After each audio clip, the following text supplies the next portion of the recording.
잊지 않게 하여 주옵소서. 우리는 연약합니다, 주님. 그러나 주님은 강하십니다. 그 강하신 주님을 의지하며 주님 살아가는 인생 될 수 있도록 아버지 축복하시며 우리 가운데 날마다 은혜를 더하여 주옵소서.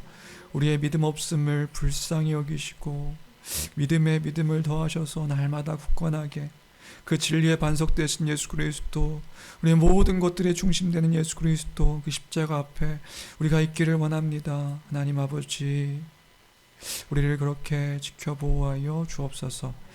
특별히 우리 성도들의 그 삶과 가정과 육신과 영육 간에 함께해 주시기를 간절히 빌고 원하옵나이다.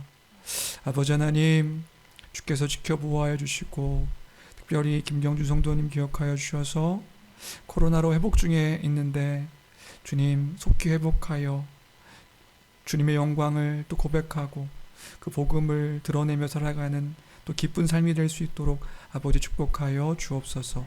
주님 모든 것 주께 있음을 고백합니다. 감사합니다. 귀하신 우리 주 예수 그리스도 이름으로 기도합니다. 아멘. 그러므로 이제 그리스도 예수 안에 있는 자에게는 결코 정죄함이 없나니 이는 그리스도 예수 안에 있는 생명의 성령의 법이 죄와 사망의 법에서 너를 해방하였음이니라. 아멘.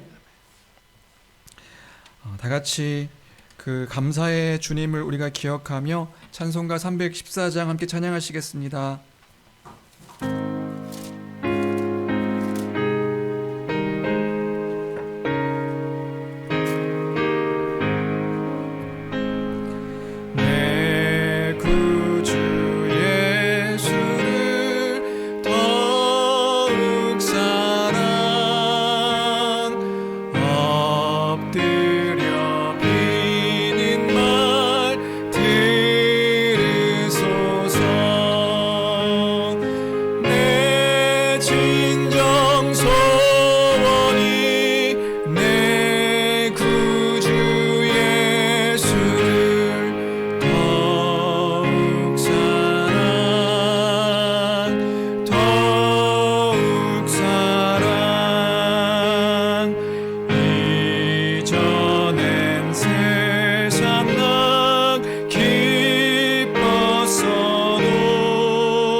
사도신경으로 우리의 신앙을 함께 고백합니다. 전능하사 천지를 만드신 하나님 아버지를 내가 믿사오며 그 외아들 우리 주 예수 그리스도를 믿사오니 이는 성령으로 잉태하사 동정녀 마리아에게 나시고 본디오 빌라도에게 고난을 받으사 십자가에 못 박혀 죽으시고 장사한 지 사흘 만에 죽은 자 가운데서 다시 살아나시며 하늘에 오르사 전능하신 하나님 우편에 앉아 계시다가 저리로서 산자와 죽은 자를 심판하러 오시리라. 성령을 믿사오며 거룩한 공회와 성도가 서로 교통하는 것과 죄를 사하여 주시는 것과 몸이 다시 사는 것과 영원히 사는 것을 믿사옵나이다. 아멘. 이 시간 우리 예배를 대표해서 김경주 성도님 기도해 주시겠습니다. 음서고 풀어주시고 기도해 주시면 감사하겠습니다. 사랑과 은혜가 풍성하신 하나님 아버지, 하나님은 구원자인 그의 아들 예수 그리스도를 이 세상에 보내셨고 화목제물로 세우셔서 우리가 받을 형벌을 대신 지고 죽으심으로 우리의 죄를 사하셨습니다. 오직 믿음으로 모든 죄를 사함받고 의롭다 하심을 얻어 하늘에 속한 모든 복을 누리며 살아가는 우리가 이 시간 예배를 통해 하나님께 감사와 찬양을 올려드립니다. 아멘. 지난 일주일 동안도 성도들의 가정과 삶의 현장을 함께 동행하시며 성도들의 삶의 무게의 깊이까지도 잘 아시고 위로하시며 돌보신 성령 하나님, 우리에게 주어진 환경이 어떠할지라도 날마다 하나님의 음성에 귀 기울여 반응하며 살아가는 은혜를 누리게 하심에 감사드립니다. 5월 가정이달을 맞이하여 이미도 하나님 나라의 백성들로 살아가는 우리의 가정들을 위해 기도합니다.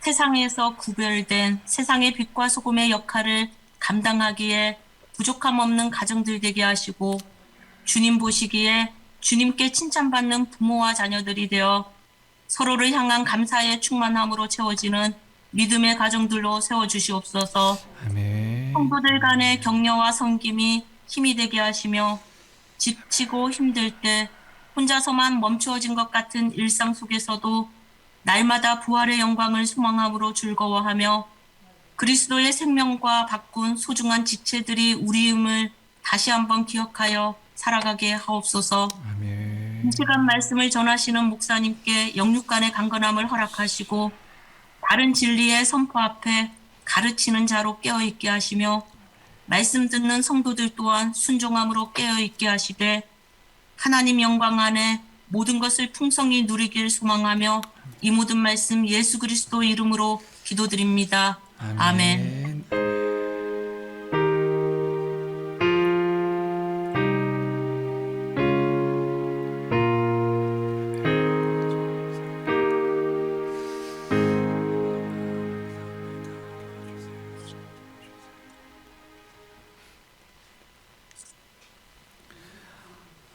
네, 감사합니다. 오늘 우리가 함께 은혜를 나눌 말씀은 고린도후서입니다.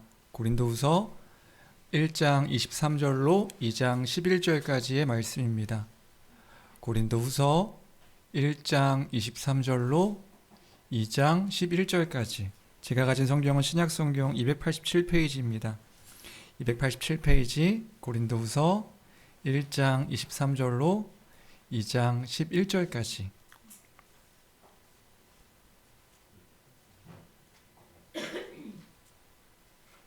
괜찮아요. 네, 직원이 나중에 천천히 하면 돼요. 지금은 네, 잘했습니다. 함께 읽겠습니다. 함께 읽습니다. 시작. 내가 내 목숨을 걸고 하나님을 불러 증언하시게 하노니 내가 다시 고린도에 가지 아니한 것은 너희를 아끼려 함이라. 우리가 너희 믿음을 주관하는 것이 아니요 오직 너희 기쁨을 돕는 자가 되려 함이니 이는 너희가 믿음에 섰음이라. 내가 다시는 너희에게 근심 중에 나아가지 아니하기로 스스로 결심하였노니 내가 너희를 근심하게 한다면 내가 근심하게 한 자밖에 나를 기쁘게 할 자가 누구냐? 내가 이같이 쓴 것은 내가 갈 때에 마땅히 나를 기쁘게 할 자로부터 도리어 근심을 얻을까 염려함이요 또 너희 모두에 대한 나의 기쁨이 너희 모두의 기쁨인 줄 확신함이로라. 내가 마음에 큰 눌림과 걱정이 있어 많은 눈물로 너희에게 썼노니 이는 너희로 근심하게 하려 한 것이 아니요 오직 내가 너희를 향하여 넘치는 사랑이 있음을 너희로 알게 하려 함이라. 근심하게 한 자가 있었을지라도 나를 근심하게 한 것이 아니요 어느 정도 너희 모두를 근심하게 한 것이니 내가 너무 지나치게 말하지 아니하려 함이라. 이러한 사람은 많은 사람에게서 벌 받는 것이 마땅하도다. 그런즉 너희는 차라리 그를 용서하고 위로할 것이니 그가 너무 많은 근심에 잠길까 두려워하노라. 그러므로 너희를 권하노니 사랑을 그들에게 나타내라. 너희가 범사에 순종하는지 그 증거를 알고자 하여 내가 이것을 너희에게 썼노라. 너희가 무슨 일에든지 누구를 용서하면 나도 그리하고 내가 만일 용서한 일이 있으면 용서한 그것은 너희를 위하여 그리스도 앞에서 한 것이니 이는 우리로 사탄에게 속지 않게 하려 함이라. 우리는 그 계책을 알지 못하는 바가 아니로라. 아멘. 아멘.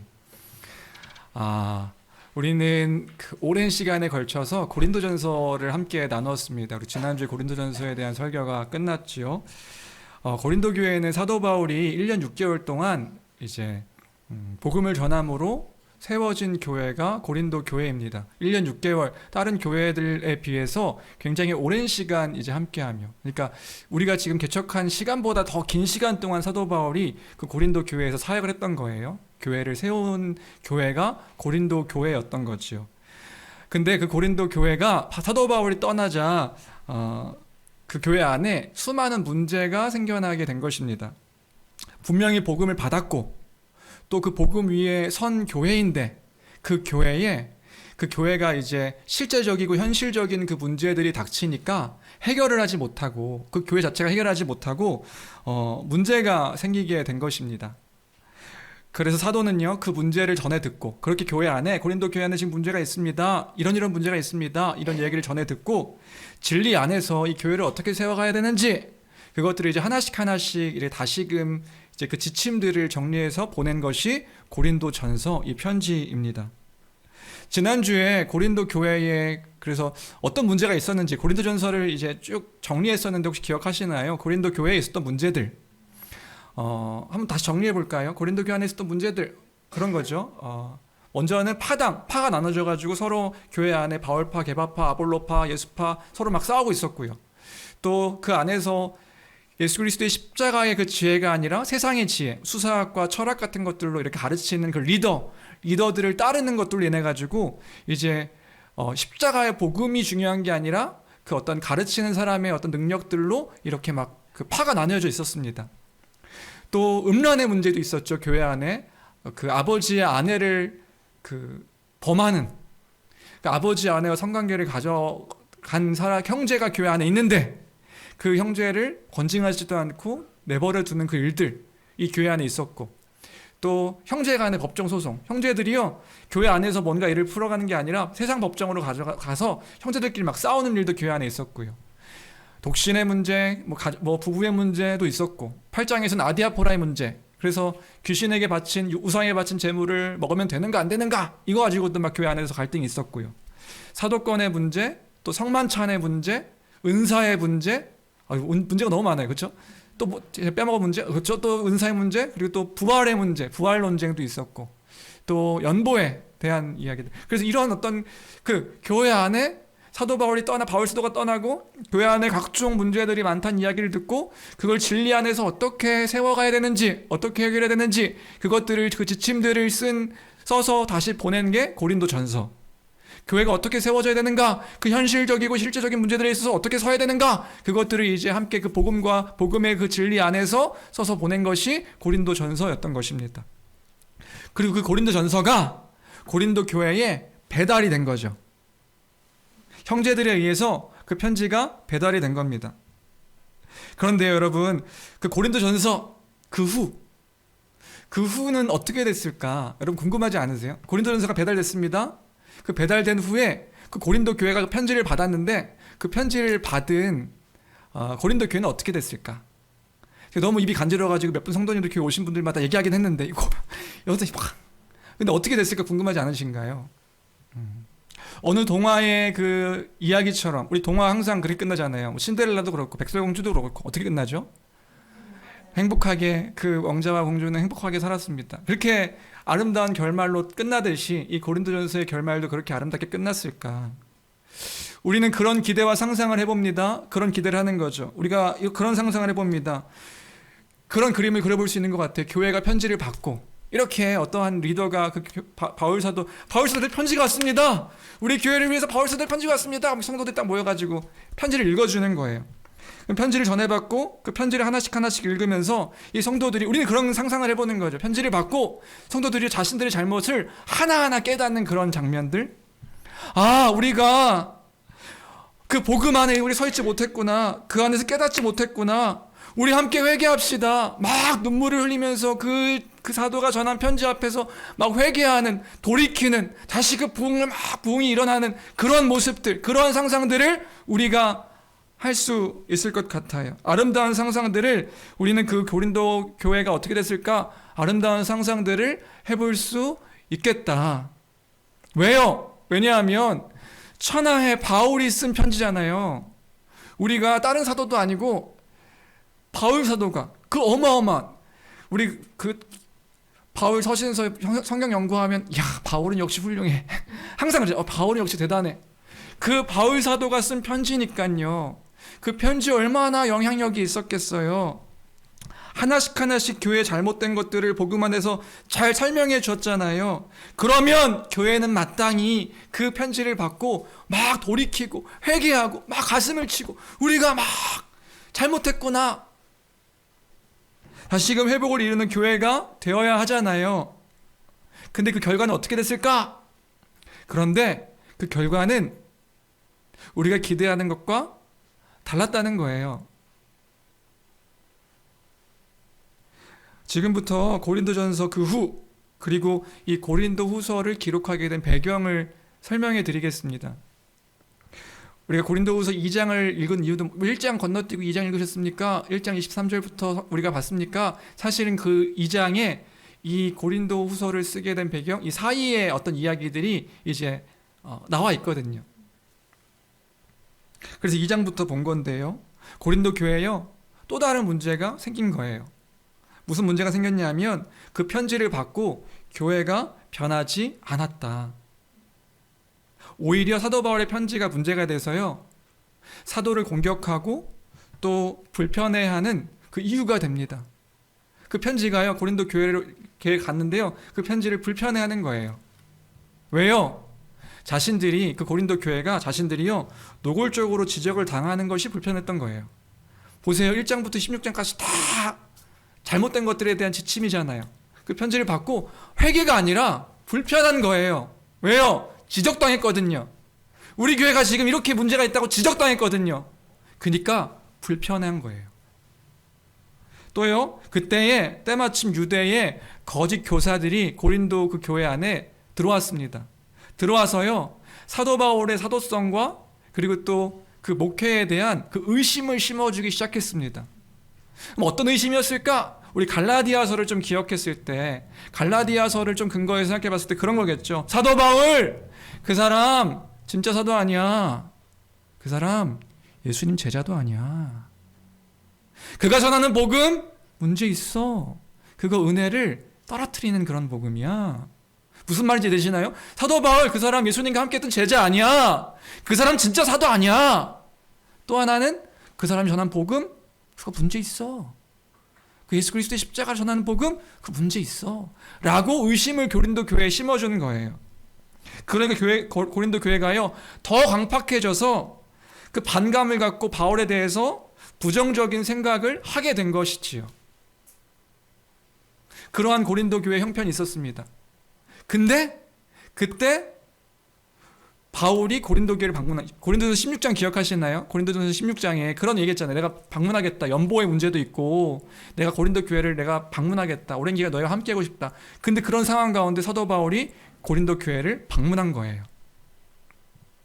설레이는 기대를 갖고 방문했겠죠. 형제자매들을, 그 개척한 교회의 성도들을 보게 될 것이라는 기대, 그리고 또 한편으로는 이 고린도 전서를 통해서 얼마만큼 이 교회가 또 바뀌었을까라는 기대, 또 한편으로는 그 교회 안에 문제가 있으니까 그 문제를 좀 해결해야겠다. 어떤 그 건징을 해야겠다. 건징이 뭔지 아시죠? 건징은 다시 징계하는 것뿐만 아니라 어떤 권면도 하고 깨닫게 하고 해야겠다. 그런 마음으로 고린도 교회를 간 거예요. 갔는데 어떤 일이 발생한 거죠? 결과가 어땠겠어요? 갔는데, 고린도 교회를 갔는데 사도 바울의 영향력이 아무것도 미치지 않는 거예요. 갔는데 성도들이요, 바울을 반기지 않는 거예요. 맞아들이지 않는 거예요. 오히려 이간질시킨 사람들 때문에 바울에게 반대편에 서가지고 대적하는 모습들이 보이는 거예요. 사도 바울을요, 반감을 가지고 차가운 시선으로 바라보고 있는 것을 바울이 보게 된 거예요. 바울을요, 오히려 적대하고 밀어내고 하는 그런 모습이 고린도 교회에 있었던 거예요. 사도 바울이 고린도 교회를 방문했을 때 어떤 마음을 받았을까요? 큰 충격이었겠죠.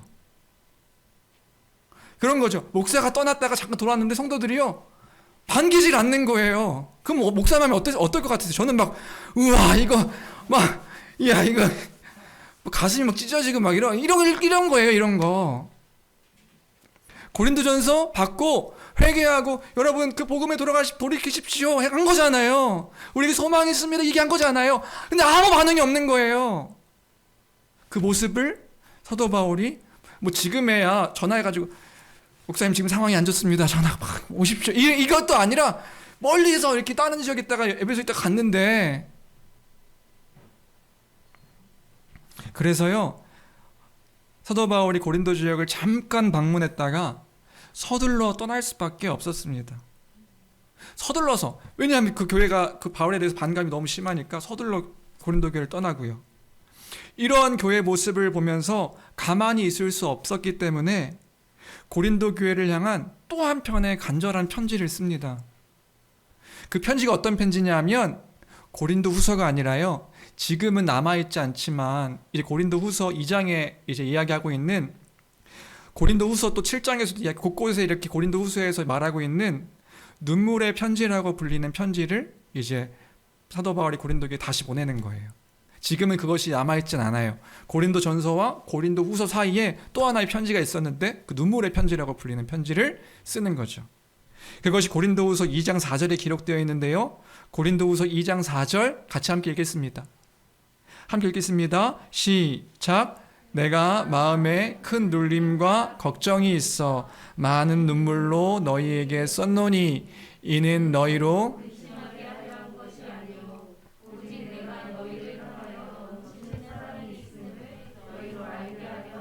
네, 지금은 남아있지 않지만 고린도후서를 작성하기 전에 쓰여진 그 고린도 교회를 향한 눈물로 쓴 편지, 그래서 눈물의 편지라고 얘기하거든요. 눈물의 편지. 어떤 내용들이 담겨 있었을까? 주석가들이 이 성경을 연구하는 주석가들이 이렇게 판단하기를 교회를 엄하게 꾸짖는 내용이 그 편지에 기록되어 있었을 것이다. 고린도후서 7장에서 그런 얘기하거든요. 지금 교회의 상태에 대해서 다시금 돌이킬 것을 강조하는 엄하게 꾸짖는 그 권징의 편지였던 거예요. 잘못됐다. 지금 너희가 크게 지금 문제가 있다. 이것은 옳지 않은 것이다. 라고 말하는 그 권징의 잘못된 그들로 하여금 다시금 돌이키게 하는 그 회개의 편지를 썼을 것이다. 라고 말합니다. 근데 정말 감사한 건 뭐냐 하면, 너무 감사한 건 그 편지를 받고 고린도 교회가 돌이킨 거예요. 그러니까 고린도 전서를 받고 돌이킨 게 아니라 그 눈물의 편지를 받고 고린도 교회가 돌이키게 되는 거죠. 그 이야기가 고린도 후서 7장에 기록되어 있어요. 그 편지를 받고 고린도 교회가 바울이 엄하게 권면하고 경계하는 그 편지로 인해서 마음을 돌이켜 다잡게 되었다. 그 편지로 인해서 사도의 진실된 마음을 알게 되고 다시 돌이키게 되었다. 그리고 그렇게 교회가 다시금 마음을 돌이키게 되었다는 이야기를 듣고 쓴 편지가 고린도 후서인 겁니다. 무슨 말인지 되세요? 다시 그 눈물의 편지를 받고 고린도 교회가 회개해서 다시금 그 사도 바울의 진실한 마음과 그 복음에 대한 것들을 다시금 돌이키게 되었다는 것들을 전해 듣고 쓴 편지가 고린도 후서. 그러면 고린도 후서를 왜 썼는가? 왜 썼냐면요, 고린도 교회에 여전히 그 유대교 거짓 교사들이 남아 있었거든요. 그리고 바울에 대해서 공개적으로 반대하는 그 사람들이 일부가 있어서, 교회 안에 있어서 교회에 해로운 영향을 끼치고 있다는 소식을 듣고 다시금 그것에 대해서 반박하며 기록한 편지가 고린도 후서인 것입니다. 그러니까 고린도 교회 안에 여전히 남아있는 거예요. 그를 반대하는 세력과 그리고 그 유대의 거짓 교사들의 그 거짓된 가르침들이 남아있다는 이야기를 듣고 쓴 편지가 고린도 후서다. 이해되시나요? 그래서 이런 맥락을 이해할 때 고린도 후서를 이해할 수 있습니다. 그래, 이런 배경적인 것들을 이해할 때 지금 갑자기 무슨 말 하는 거야? 이런 맥락 안에서 이해해야 고린도 후서에 대한 바울의 지금 고린도 교회를 향한 이야기들을 이해할 수 있다. 그럼 여기서 우리가 지금 고린도전서 그 후의 이야기들을 들었습니다. 어때요? 이게 이제 그 안에 사이에 있는 큰 이야기들이거든요. 이 큰 어떤 그 배경적인 것들을 들으시면서 어떤 생각을 하시나요? 어떤 생각을 좀 하게 되시나요? 저는 이 고린도전서를 이제 지나고 이제 고린도후서를 이렇게 연구하는 중에 이런 배경들을 살피면서 그런 우리의 교훈점들을 생각해 보았습니다. 우리가 진짜 꼭 기억하길 원하는 것이 있다. 우리 교회도 꼭 이 사실을 기억했으면 좋겠다. 뭐요? 우리가 꼭 기억하길 원하는 것은 뭐냐면요. 교회가 그럴 수 있다. 교회가요, 그럴 수 있다. 제가 요즘 이 말 계속 많이 하는 거 아십니까? 교회가 그럴 수 있다. 그런데요, 오해하지 마십시오. 그럴 수 있다. 그래서 그냥 체념하는 것이 아닙니다. 그럴 수 있어. 교회는 그럴 수 있어. 이런 맥락이 아니에요. 무슨 말이냐면, 우리도 그럴 수 있다는 거예요. 고린도 교회가 그랬다면, 우리도 이러한 상태에 있을 수 있다. 어떤 좀 차이가 있는지 아세요? 그럴 수 있어. 교회는 뭐 그런 거. 이런 맥락이 아니라, 우리도 그럴 수 있음을 기억하자고요. 그 말씀을 드리는 겁니다. 우리에게 그리고 내게 이런 일들이 일어날 수 있다. 그러니까 끝날 때까지 끝난 게 아니면 우리가 기억하자. 우리가 믿음 가운데, 믿음의 경주 가운데 그 믿음이 흔들리고 쓰러지고 이 믿음이 이렇게 막 오락가락 할 때가 우리에게도 있을 수 있다. 교회가 세워지는 과정 속에서 우여곡절의 여러 가지 상황과 환경이 있으며 이런 일들이 있을 수 있다. 우리의 인생의 여정들을 거치면서 우리가 그 복음 안에서 막 뜨겁고 열정이 있었던 그때의 우리였지만 우리도 고린도 교회와 같이 그 무언가 흔들리고 무언가 복음 진리 안에서 어떤 상황과 형편 속에 이렇게 문제가 있는 것처럼 보이는 그 일들이 있을 수 있다. 그런데 이런 우리가 이러한 상태 가운데 있을 수 있는 우리를 기억하면서 꼭 기억하길 원하는 두 가지가 있습니다. 뭐냐면요. 첫 번째는요. 그때 우리가 기억해야 되는 것은 복음이 연약한 것이 아니라 우리가 연약한 존재라는 사실을 우리는 기억하길 원합니다. 복음이 연약한 것이 아니라 우리가 연약한 것이다. 우리가 연약한 인생이기에 하나님의 은혜를 놓치고 그 은혜를 기억하지 않게 되면 우리가 하나님과 아무런 상관없는 사람인 것처럼 그렇게 살 수 있다. 우리가 이 사실을 기억하면 좋겠습니다. 우리가 처하진 현실 가운데 복음이 이렇게 무능력한 건가? 복음이 이렇게 능력이 없는 건가? 이렇게 생각될 때가 있거든요. 근데 그때 우리가 기억해야 되는 건 뭐냐 하면 복음이 능력이 없는 것이 아니라 우리가 연약한 것이다. 이 사실을 기억해야 한다고요. 내가 진짜 이렇게 연약하구나. 난 이렇게 믿음이 약하고 굉장히 내 신앙이 이렇게 좋은 줄 알았는데 내 신앙이 이렇게 연약한 자였구나. 이 사실을 우리가 기억해야 된다. 근데 두 번째, 또 한 가지를 기억하기 원하는 건 뭐냐면요. 그런데 그런 우리에게 소망이 있음을 기억해야 된다는 것입니다. 결국은 교회가 사도의 가르침을 받아 그 복음의 빛과 진리 안에서 다시 돌이키고 다시 돌아서는 것을 보았습니다. 그러니까 이제 지금 배경을 설명했어요. 고린도전서 때 받고 마음이 강팍해져서 받지 않아요. 바울을 대적해요. 근데 결국에는 다시금 그 눈물의 편지를 받고 고린도 교회가 돌이키는 거예요. 회개하는 거예요. 저는 거기에 너무나도 소망이 되는 거죠. 우리에게도 그럴 수 있는데 복음의 능력이 있구나. 다시금 진실되게 쓴 그 편지를 통해서 교회가 돌이키는 거예요. 돌아서는 거예요. 우리에겐 소망이 있다. 무슨 소망이죠? 그 복음이 우리에게 있음에 우리가 돌이키고 그 진리 안에서 우리가 그 진리를 붙잡고 있을 때 돌이키고 돌아설 수 있다고 한다는 그 소망이 우리에게 있음을 기억하는 교회가 되길 주님의 이름으로 축복합니다. 사실 그것이 1장의 내용이에요. 1장의 내용. 이 배경들을 이야기해야 사실 1장을 이야기할 수 있어서 1장을 우리가 나중에 살펴보기로 하려고 한 건데 그런 거죠. 우리가 어떠한 환난과 어려움, 상황 가운데 있을 수 있습니다. 그래서 우리가 믿음 가운데 있다고 여겨졌는데 그것이 흔들리고 복음의 능력이 너무나도 빈약해 보이고 연약해 보이고 초라해 보이고 한 것처럼 보일 수 있습니다. 그런데 그때에도 우리가 기억해야 되는 것은 뭐냐면요. 그 복음이 능력이 없는 것이 아니라 우리가 연약한 것이고 그 복음 안에 있을 때, 그 복음을 붙잡고 다시금 회개하고 돌이키고 주 앞에 갈망하는 마음으로 나아갈 때 주님께서는 반드시 우리를 회복시키신다. 돌이키고 돌아서게 하신다. 그 은혜가 우리에게 있다. 그 복음의 이루심을, 그 성취를, 그 모든 삶의 여정 속에서 주님이 우리를 선하게 신실하게 이끄신다. 이 사실을 기억하는 우리 교회가 되기를 주님의 이름으로 축원합니다. 그 말씀 안에 우리가 있는 것이죠. 그 복음 안에 있기를 다시 구하는 것이죠. 그때 여러분이 그럴 때가 있을 수 있음을 인정하고, 그때 우리가 기억해야 되는 건 다시 돌이켜야 된다. 돌아서야 된다. 이 사실을 꼭 기억하는 우리 모두가 되길 주님의 이름으로 축원합니다. 그럴 수 있다고요. 그러나 그럴 수 있다고에 멈추지 마시고 그 복음 안에서 다시 우리를 돌이키고 돌아서는,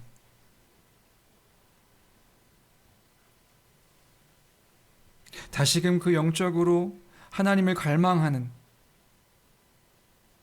그런 우리가 되길 주님의 이름으로 축원합니다. 네. 오늘 고린도전서 그 후 보면서 이걸 함께 나눠야겠다.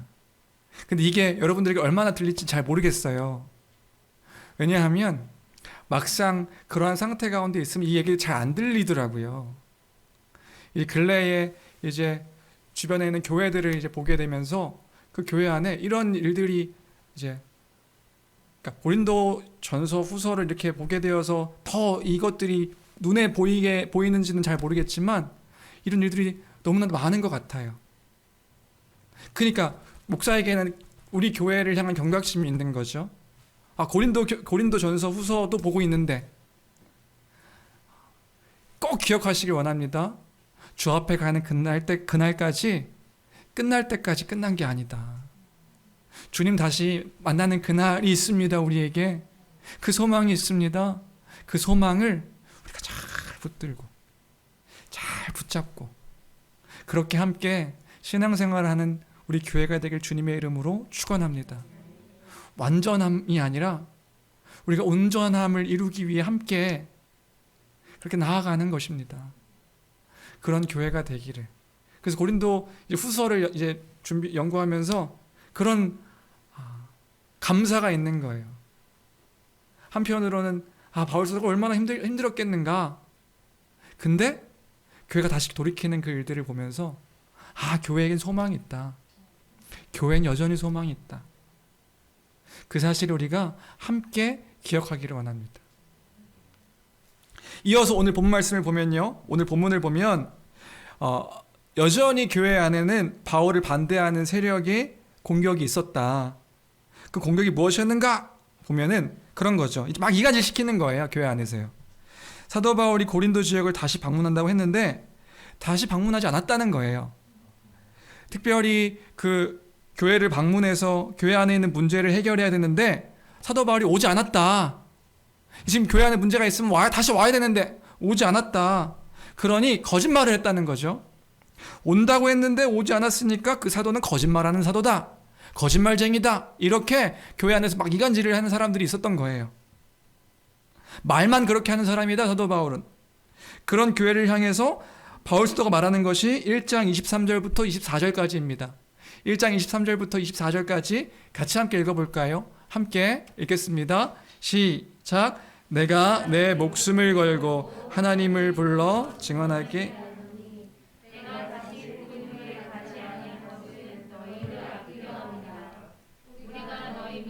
주관하려는 것이 아니요 오직 너희 기쁨을 돕는 자가 되려 함이니.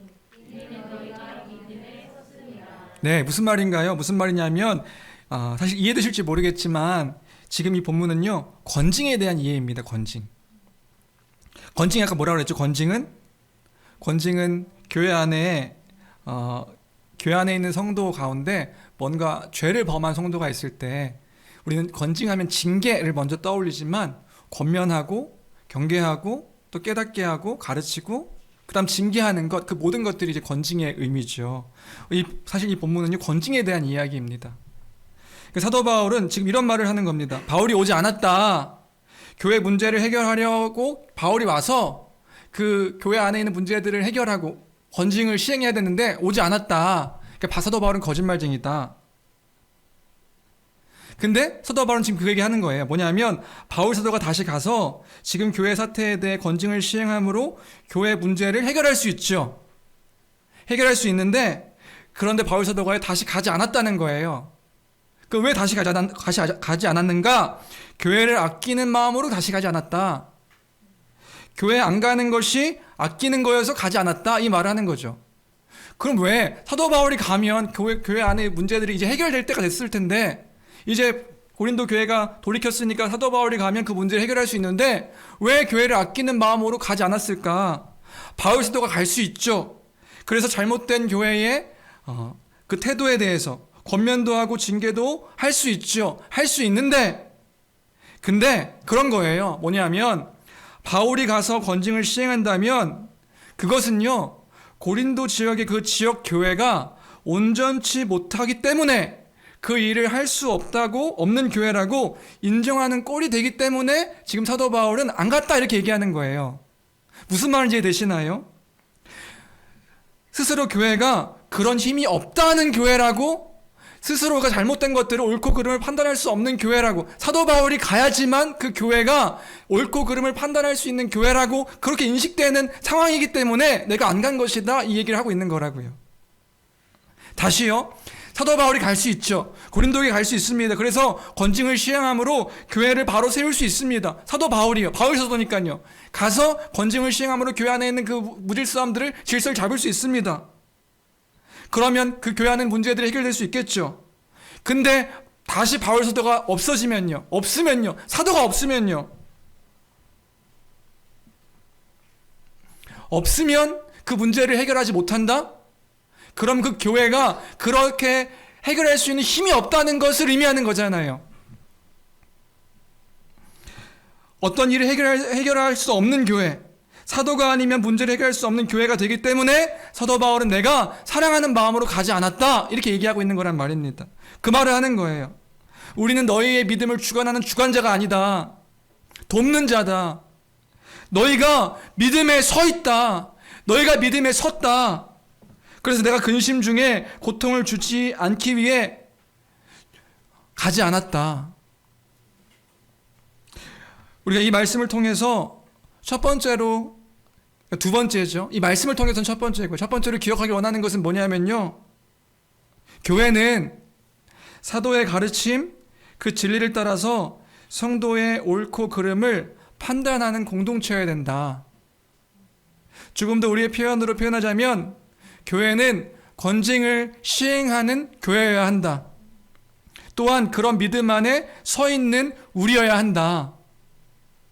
그것이 더 건강한 공동체의 모습이다. 이것을 기억하는 교회가 되어야 될 줄로 믿습니다. 무슨 말인지 되시나요?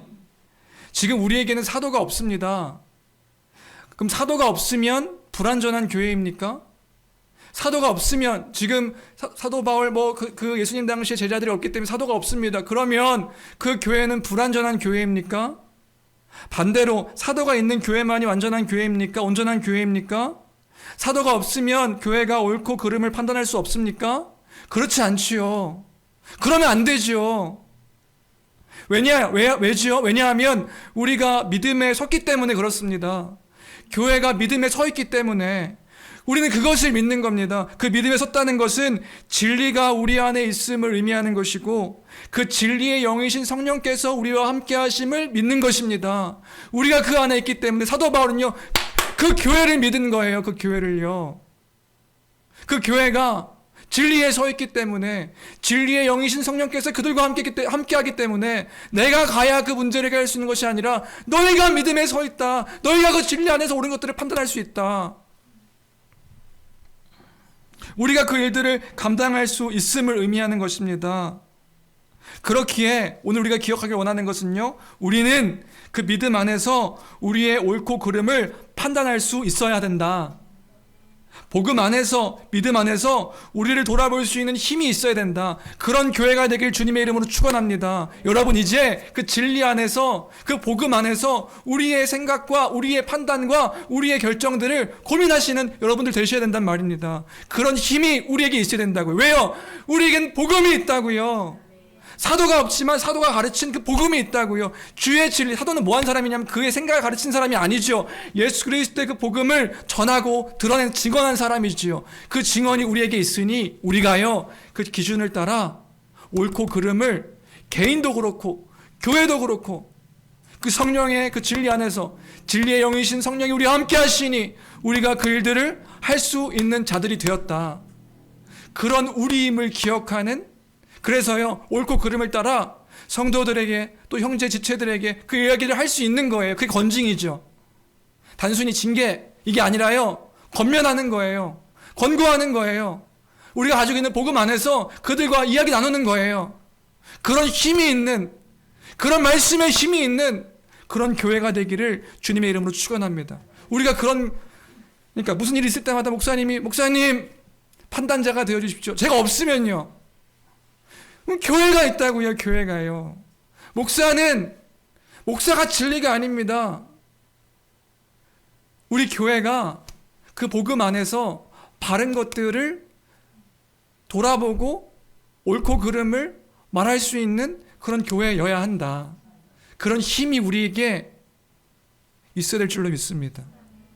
사도 바울은 그 교회를 믿은 거예요. 너희가 믿음 안에 섰다. 그러니까 교회됨이 너무 중요한 거죠. 교회의 성도됨이, 내가 지금 하고 있는 그 일들이 성령 안에서 성령을 드러내는 그 일들인가를 고민하면서 그 일들을 행하셔야 되는 거예요. 이제 우리의 그 태도, 행동이 내가 하는 그 일이 그리스도를 드러내는 일인가를 고민하며 해야 되는 거란 말입니다. 그런 거룩한 책임감, 그 거룩한 자들이 성도다. 이 사실을 기억하는 우리가 되길 주님의 이름으로 축원합니다. 마지막으로 오늘 말씀을 통해서 생각할 때, 그럼 건징의 목적, 마지막 목적, 그 목적이 뭔가요? 우리 너무 잘 알다시피 건징의 목적은, 건징을 시행할 수 있다고, 옳고 그름을 옳고 그름을 알아서 그것을 시행하고 다른 사람들에게 그 권면하고 경계하고 징계하고 하는 일들을 교회가 할 수 있죠. 근데 그 목적이 뭐죠? 건징의 목적은, 잘못된 것들을 형제를 향해서 돌이키고 돌아서게 하는 그 목적은 사랑임을 잊지 않아야 한다. 우리를 사랑합니다.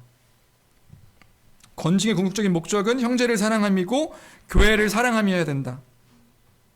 그 사람을 아주 징계하고 권면하고 하는데 아주 처절하게 복수함이 건징의 시행의 목적이 아닙니다. 그들을 죄에서 돌이키고 하나님께로 돌아서게 하는 것, 그것이 건징의 시행의 목적이다. 이 사실을 결코 잊지 말아야 된다. 우리가 무엇을 할 때마다 결코 잊지 않는 우리여야 된다. 그게 고린도후서 2장 4절입니다. 2장 4절 같이 함께 읽겠습니다. 함께 읽습니다. 시작. 내가 마음에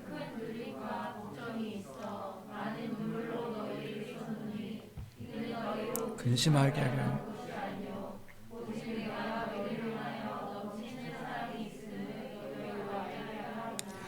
네, 그 눈물의 편지를 썼다고요. 왜 썼다고요? 그 편지는 어떤 내용이었다고요? 뭔가 무겁고 뭔가 이렇게 돌이키고 엄중한 편지였다고요. 근데 그 편지의 목적이 뭐라고요? 너 죽었어. 내가 갔는데 너희들이 막 나를 무시해? 나를 아주 그냥 개가 나오죠. 왜 무시해? 날 이렇게 무시해? 보복하겠어. 저주 뽑겠어. 이렇게 쓴 게 아니라고요. 물론 그 안에는 그들을 향한 엄한 그 책망과 그들에게 대한 엄한 그 이야기들이 있겠죠. 훈계가 있었겠죠. 근데 그 목적이 뭐냐? 너희를 근심하게 하는 것이 목적이 아니라 너희를 사랑하며 이 편지를 썼던 것이다. 왜요? 그들이 죄에서 돌이키고 돌아서게 하는 것이 목적이었으니까. 결국에 건징의 궁극적인 목적은 뭡니까? 건징의 궁극적인 목적은 그 형제로 하여금 죄에서 돌이키고 하나님께서 돌아서게 하는 것이 궁극적인 목적이다. 그들을 돌이키는 것이 진정한 사랑이기에, 그 형제를 사랑하는 것이기에 그 일들을 행하는 것이다. 그래서요, 고린도 교회에도 이렇게 요청하는 겁니다. 뭘 요청하냐면 길지만 마지막으로 2장 5절부터 9절까지 함께 읽겠습니다. 2장 5절부터 9절까지 함께 읽습니다. 시작. 근심하게 한 자가 있었을지라도 나를 근심하게 한 것이 아니요 어느 정도 너희 모두를 근심하게 한 것이니 어느 정도라 함은 내가 너무 지나치게 말하지 아니하려 함이라. 이런 사람은 많은 사람에게서 벌받는 것이 마땅하도다. 그런즉 너희는 차라리 그를 용서하고 위로할 것이니 그가 너무 많은 근심에 잠길까 두려워하노라. 그러므로 너희를 권하노니 사랑을 그들에게 나타내라.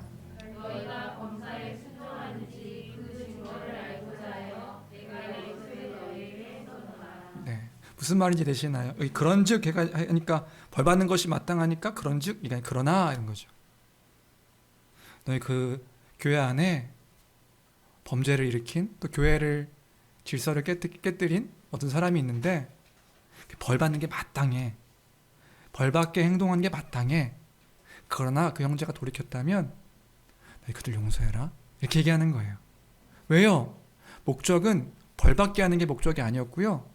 그 형제가 돌이키는 게 목적이었으니까요. 그를 용서하고 그를 위로해라. 내가 너희를 권하노니 사랑을 그들에게 나타내라.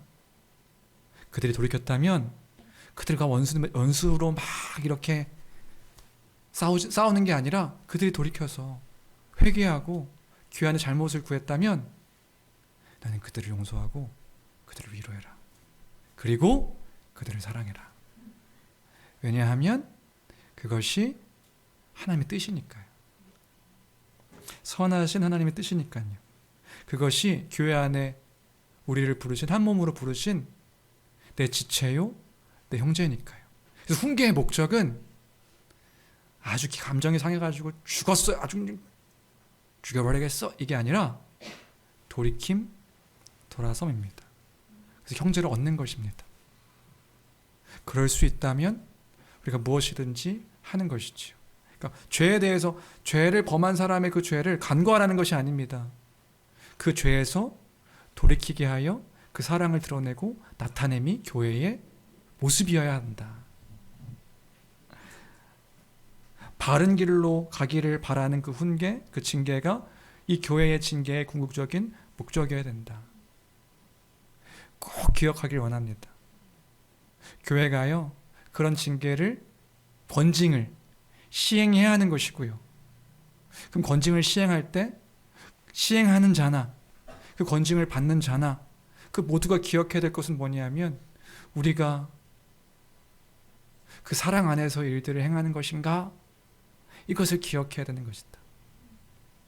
마지막에 그런 얘기하는 거죠.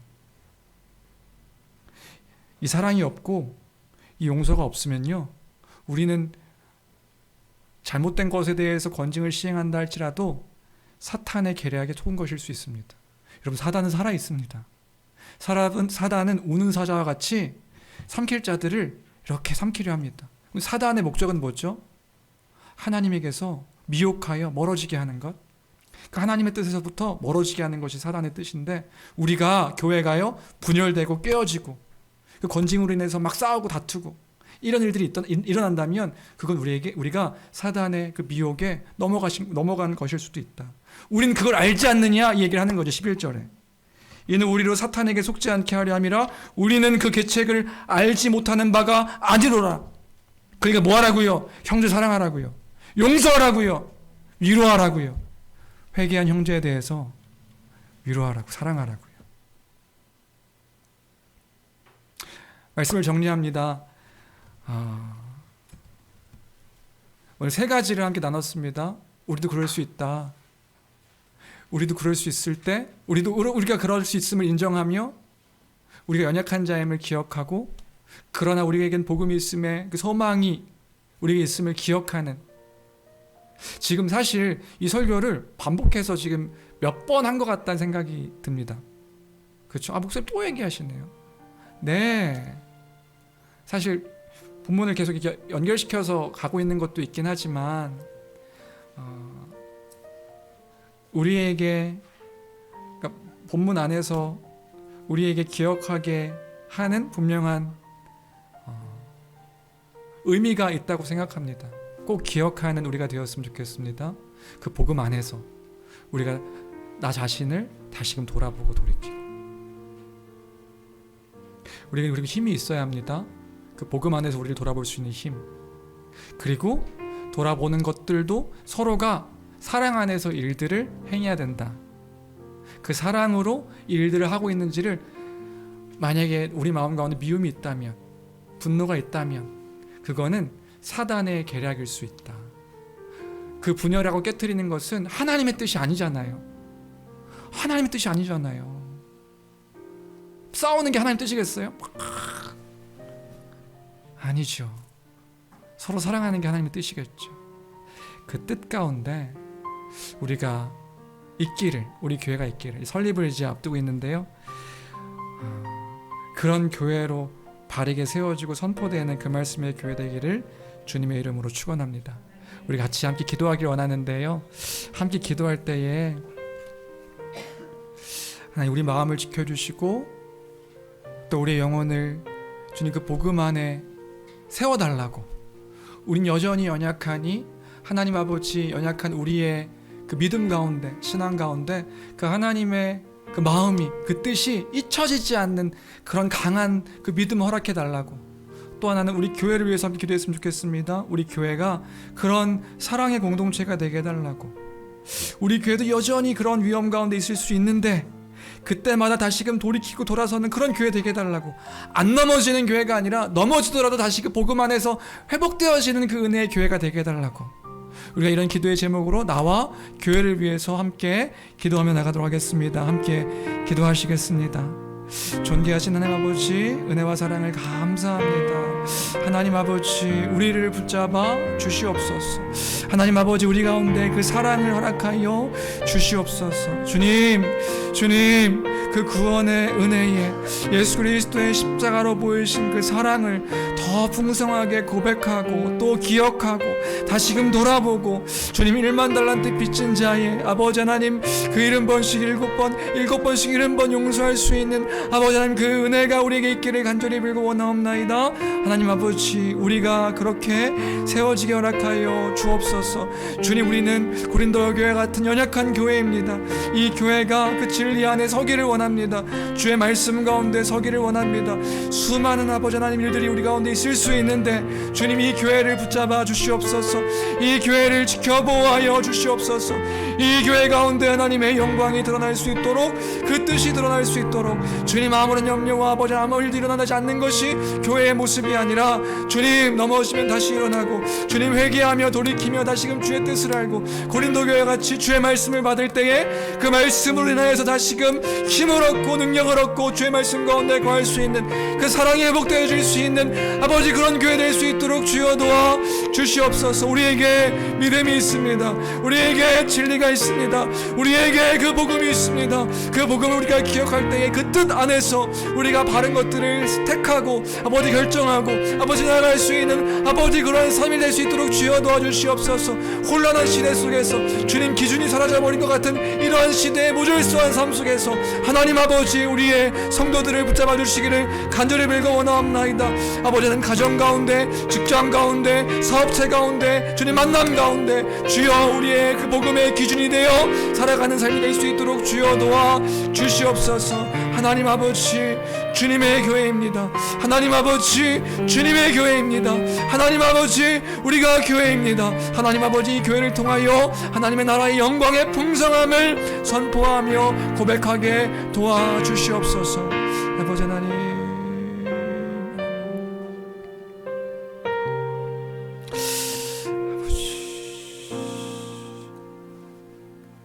귀하신 주여, 우리를 붙드사 날마다 그 은혜 안에 거하게 도와주옵소서.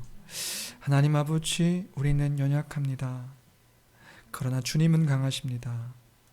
주님이 우리의 주인 되어 주셔서 영광의 그 소망을 날마다 허락하시고 그 가운데서 그 진리를 바로 알아 그 진리 안에 거하며 주님 그 강한 믿음으로 우리가 살아가고 살아내게 허락하여 주옵소서. 주님의 교회입니다. 붙들어 주옵소서. 주님, 주님의 몸된 교회입니다. 주의 영광을 이 교회를 통하여 선포하여 주옵소서. 함께 주심을 믿고 감사드리며 귀하신 우리 주 예수 그리스도 이름으로 기도합니다. 아멘.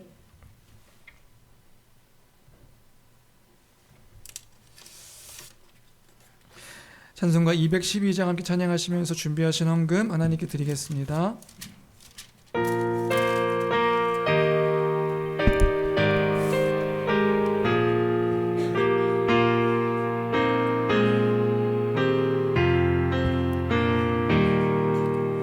겸손히 주를 섬길 때 괴로우니 음하느나 그 주여 내게 힘 주사 잘 감당하게 하소서. 인자한 말을 가지고 사람을 감화시키며 갈 길을 잃은 무리를 잘 인도하게 하소서. 그 주의 귀한 인내를 깨달아 알게 하시고 굳건한 믿음 주셔서 늘상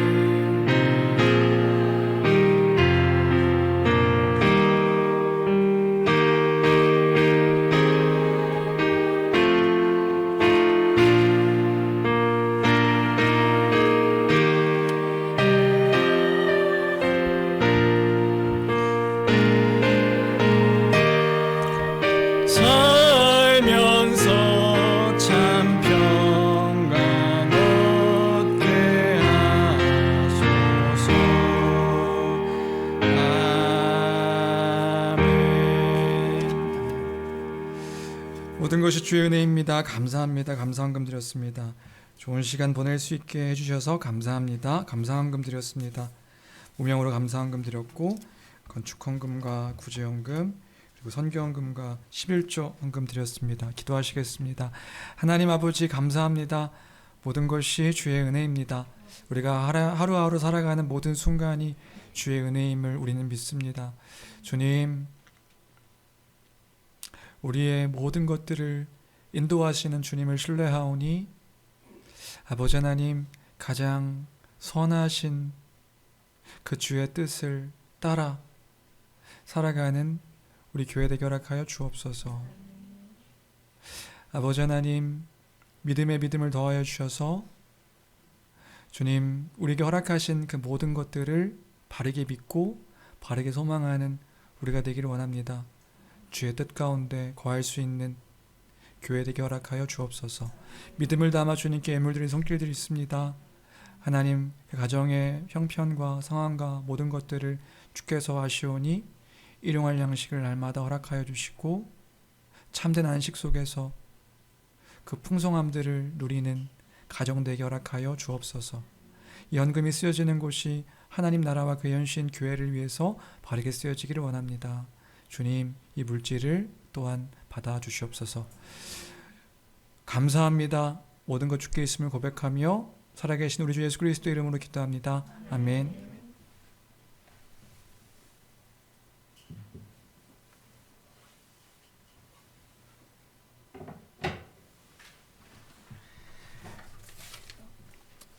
네, 감사합니다.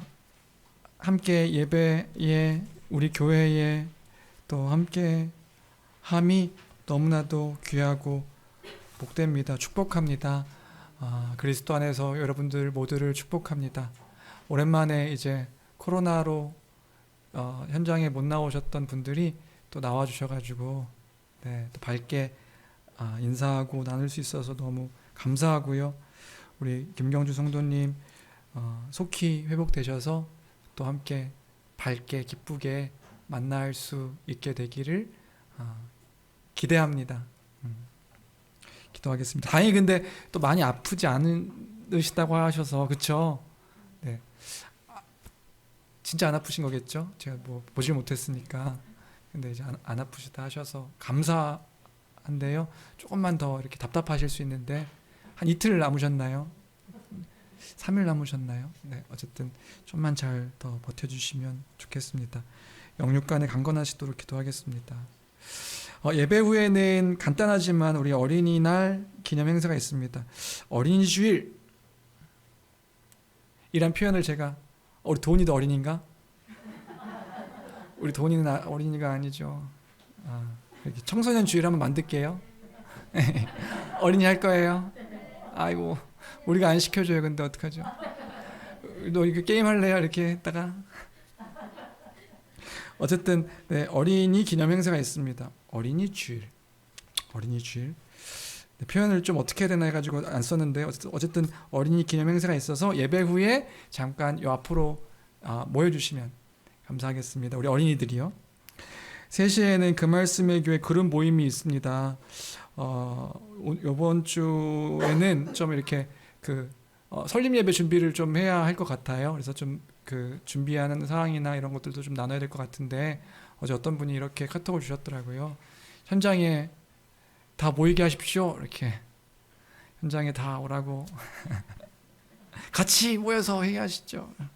이 기쁜 날에 상황과 형편이 오늘 다 다르실 수 있으니까 혹시나 오실 수 있는 분들은 오셔서 근데 또 이제 어린이 행사 있기 때문에 또 여기 계신 분들이 좀 몇 분 계시거든요. 그래서 계실 수 있는 분들은 계시고 또 오늘 뭐 형편상 줌으로 모이실 수 있는 분들은 줌으로 모이시고 그래서 오늘은 좀 나누고 이렇게 하도록 하겠습니다.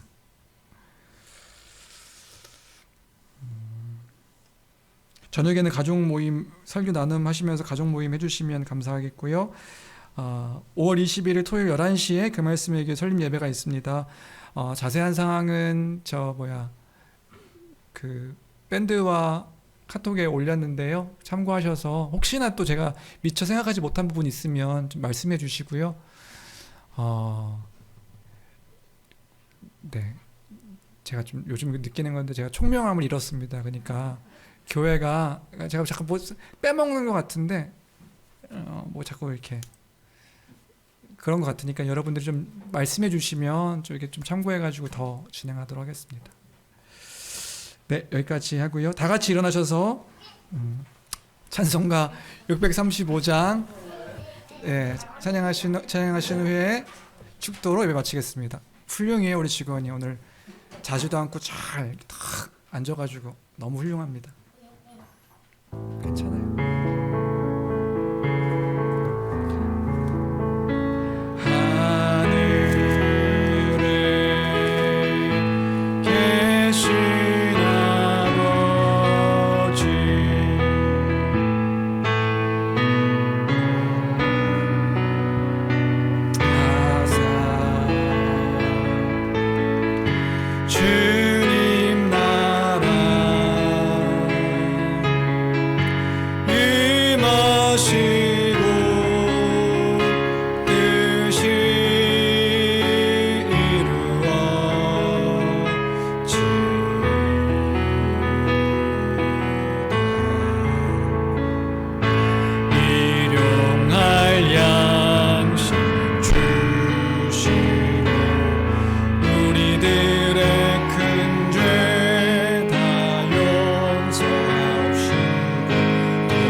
이제는 우리 주 예수 그리스도의 은혜와 하나님 아버지의 그 크신 사랑하심과 성령님의 교통하시는 역사가 그 주 뜻 가운데 그 말씀 가운데 우리 연약함을 인정하며 주님이 강하심을 기억하며 그 가운데 다시금 돌아서며 돌이키며 살아가기로 결단하는 모든 심령들 머리 위에와 그들의 가정과 직장과 사업체와 섬기는 교회와 이 나라 위에 이제로부터 영원토록 함께 있을지어다. 아멘.